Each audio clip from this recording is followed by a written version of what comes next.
पूरी कॉलोनी अंधेरे में डूबी हुई थी। हर तरफ सन्नाटा था और झिंगुरों की तीखी सी आवाज के अलावा वहां कोई आवाज सुनाई नहीं पड़ रही थी। दिशा को हाथ से बाय करते हुए विजय 3 नंबर वाले मकान का दरवाजा खोलकर अंदर जाता है और जैसे ही लाइट्स ऑन करता है उसे अपने सामने दिशा खड़ी हुई दिखाई देती है। दिशा, तुम तो चली गई थी ना, अंदर कैसे आई तुम? अरे तुम्हारे साथ ही तो अंदर आई हूँ, अंधेरे में ध्यान नहीं दिया तुमने। अच्छा सुनो, यहाँ पर एक बेड भी है, 1 हफ्ते पहले ही खाली हुआ है। ये रूम अभी रहने लायक होगा। तुम्हारे पास रहने की जगह नहीं है, इसलिए आज रात तुम यहीं सो जाना, सुबह मिलते हैं। विजय कभी सोच भी नहीं सकता था कि दिल्ली जैसे अनजान शहर में पहले ही दिन कोई खूबसूरत लड़की उसे मिल जाएगी और उसकी इतनी मदद भी करेगी। रात बिताने के लिए विजय अंदर जाकर बेड पर लेट जाता है। अगले दिन सुबह उसके सोकर उठने के कुछ देर बाद ही दिशा उसे नजर आती है। तुम अपनी कोचिंग को आओ, अब इस घर से कोई तुम्हें निकाल नहीं पाएगा। तुम निश्चिंत होकर यहाँ रह सकते हो। लेकिन किराया? फ्लैट मेरे जानने वाले का ही है, तुम चाहो तो मुझे ही किराया दे देना, मैं दे दिया करूंगी। विजय को एक खूबसूरत लड़की का अपने लिए कंसर्न बहुत अच्छा लग रहा था।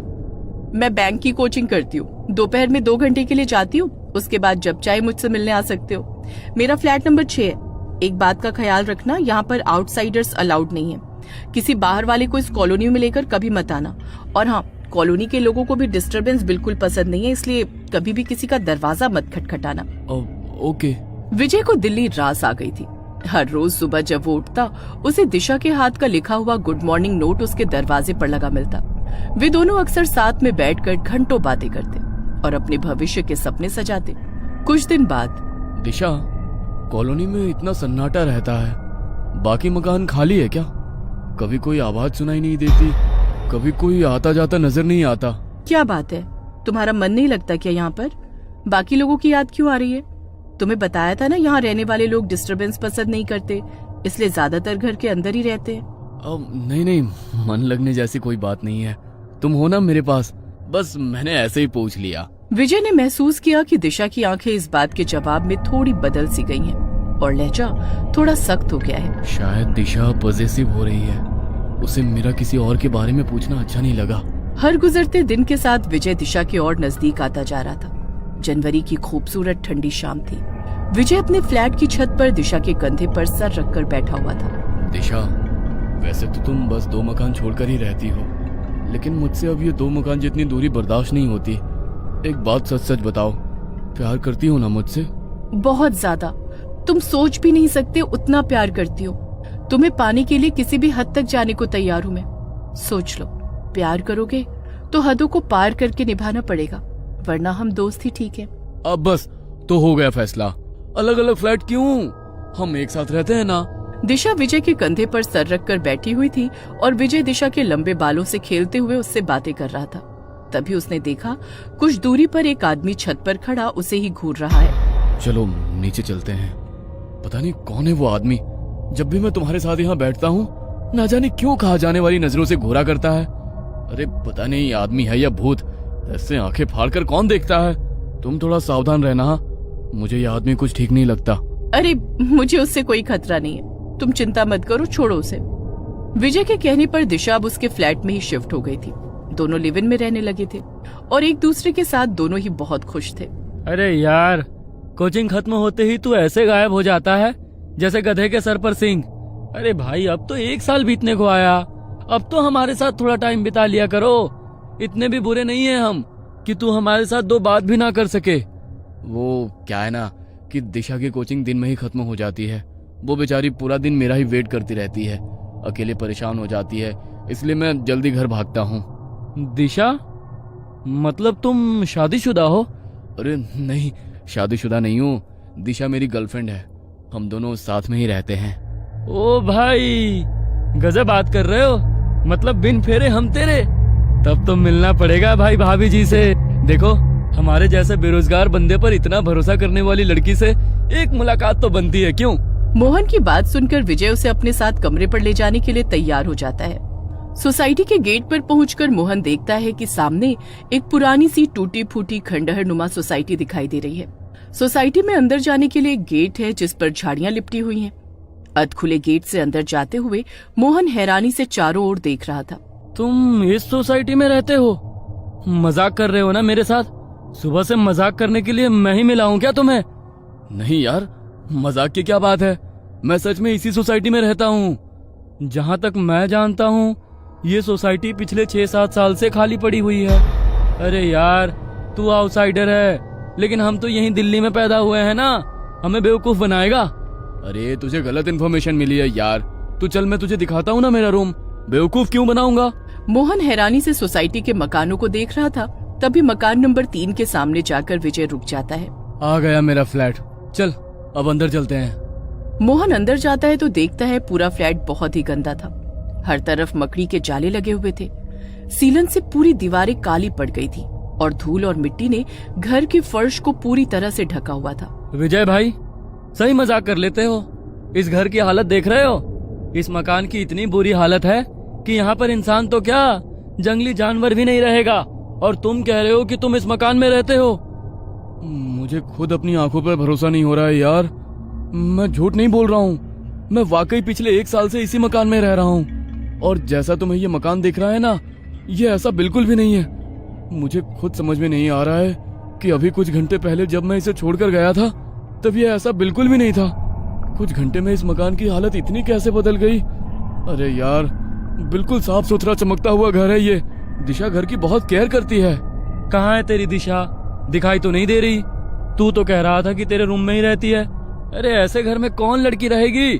तेरा मानसिक संतुलन तो नहीं बिगड़ा हुआ है? यार अभी भी सच सच बता, तू ये सब मजाक कर रहा है ना? अरे यार, मेरा खुद दिमाग काम नहीं कर रहा है, ये सब मैं क्या देख रहा हूँ? विजय के इतना कहते ही अचानक ही घर में जल रहा एकमात्र बल्ब फ्लैक्चुएट करने लगता है और एक ठंडी हवा का झोंका उनके शरीर को छूकर निकल जाता है। कमरे के अंदर की हवा बोझिल सी होने लगती है और अंदर के कमरे से खटखट की आवाज आने लगती है। लगता है अंदर वाले रूम में है दिशा, चल देखते हैं। विजय अंदर रूम में जाता है तो वहाँ भी हर तरफ गंदगी और सीलन ही नजर आती है। तभी उन्हें बाहर के कमरे से खटखट की आवाज आने लगती है।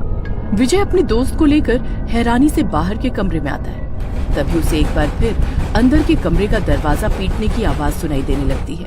भाई, मुझे लगता है कि हमें यहाँ से चलना चाहिए। मुझे यहाँ कुछ ठीक नहीं लग रहा। तुझे जरूर कुछ तो गलतफहमी हुई है। मेरी बात मान, तू कुछ दिन के लिए अपने घर हो आ। तेरी तबीयत सही नहीं है, ऐसी हालत में तेरा यहाँ रुकना सही नहीं होगा। 1 मिनट रुक, मुझे याद आया, सुबह ही दिशा ने मुझे खाना पैक करके दिया था, लेकिन मैं टिफिन को ले जाना भूल गया। अभी भी वो टिफिन किचन में ही रखा होगा, रुक जा। विजय दौड़ता हुआ रसोई में जाता है तो देखता है कि वहाँ पर वाकई एक टिफिन रखा हुआ है। ये देख, मैंने कहा था ना, ये रहा मेरा टिफिन, तो इसे खोलकर देख, तुझे इसमें पास्ता मिलेगा। मोहन जैसे ही टिफिन को खोलता है, डब्बा उसके हाथ से छूट जाता है।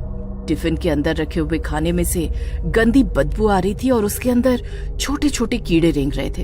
अच्छा चल, एक बार पड़ोसी से पूछ कर देखते हैं।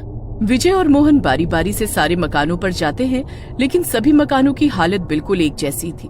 सभी मकान खाली थे और उनमें गंदगी के सिवा कुछ नजर नहीं आता था। अब मैं तुझे कैसे यकीन दिलाऊं? मैं झूठ नहीं बोल रहा हूँ, ये सब साजिश है मेरे खिलाफ, लेकिन मैं कोई बेवकूफ नहीं हूँ जो ऐसा ही फंस जाऊं। तू अभी रुक, वो सामने कॉलोनी दिखाई दे रही है ना, वहाँ पर एक आदमी रोज मेरी दिशा को घूर घूर कर देखता था। तू चल, वो बताएगा तब तो तू मानेगा ना कि दिशा और मैं इसी फ्लैट में रहते थे। मोहन विजय के चेहरे पर एक अजीब सी बेचैनी महसूस कर पा रहा था। ऐसा लगता था वो किसी भी पल बस रो पड़ेगा। विजय का मन रखने को मोहन उसके साथ सामने वाली कॉलोनी में जाकर एक घर का दरवाजा खटखटाने लगता है। कुछ ही मिनटों में एक सांवला सा बड़ी बड़ी मूंछों वाला व्यक्ति दरवाजा खोलता है। यही है वो। सर प्लीज सच सच बताइए, आप मुझे जानते हैं या नहीं? विजय की बात सुनकर उस आदमी ने एक नजर विजय को ऊपर से नीचे तक देखा और फिर उसके चेहरे के भाव बदलने लगे। बताइए ना sir, this is very important. अरे शर्म आ रही है इस इंसान को ये बात कबूलने में कि हर रोज ये एक प्रेमी जोड़े को छिप छिप कर देखता था।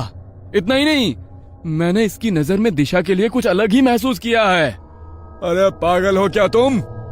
आज तक तो बस मुझे शक था, लेकिन आज यकीन भी हो गया कि सिर फिरे हो तुम। यह लड़का रोज सामने जो डीडीए के खाली फ्लैट पड़े हैं ना, उसकी छत पर बैठकर पता नहीं अकेले में क्या बड़बड़ाता रहता था। ऐसे बिहेव करता था जैसे ये किसी के साथ बैठा हो, अकेले में ही हंसता बड़बड़ाता और फिर कई बार मेरी तरफ देखकर गुस्से में मुंह फेर कर नीचे चला जाता। मुझे तो ये कोई सरफिरा पागल ही लगता था जो उन खाली पड़े खंडहरों की छत पर ना जाने क्या करने जाता था। मुंह बंद करो अपना, झूठ बोलता है ये। तूने मुझे देखा लेकिन दिशा नहीं दिखाई दी तुझे? अरे मैं रोज उसके साथ ही जाता था छत पर। भाई इलाज कराओ इसका। विजय, दिशा कोई है ही नहीं, किसी ने नहीं देखा है आज तक उसे। तू संभाल खुद को यार, इस बारे में जितना सोचेगा ना उतना ही खुद को परेशान करेगा। देख, मैं तेरा दोस्त हूँ, तेरा बुरा नहीं चाहता। इस समय तू बस कुछ दिन के लिए अपने घर चला जा और घर जाकर अपनी फैमिली को सब सच सच बता देना। जो कुछ तूने इतने दिन अपनी आंखों से देखा वो कुछ और नहीं, बस एक छलावा था। हम तेरे दुश्मन नहीं हैं और ये अंकल भी वही कह रहे हैं जो उन्होंने देखा है। विजय को कुछ समझ नहीं आ रहा था कि जो कुछ वो अब देख रहा है वो झूठ है या जो पिछले 1 साल से उसने देखा या जिया है वो झूठा था। अपने आप को ये समझा पाना कि पिछले 1 साल से वो एक भ्रम, एक छलावे में जी रहा था, विजय के लिए आसान बिल्कुल भी नहीं था। विजय को सब कुछ घूमता हुआ सा नजर आ रहा था।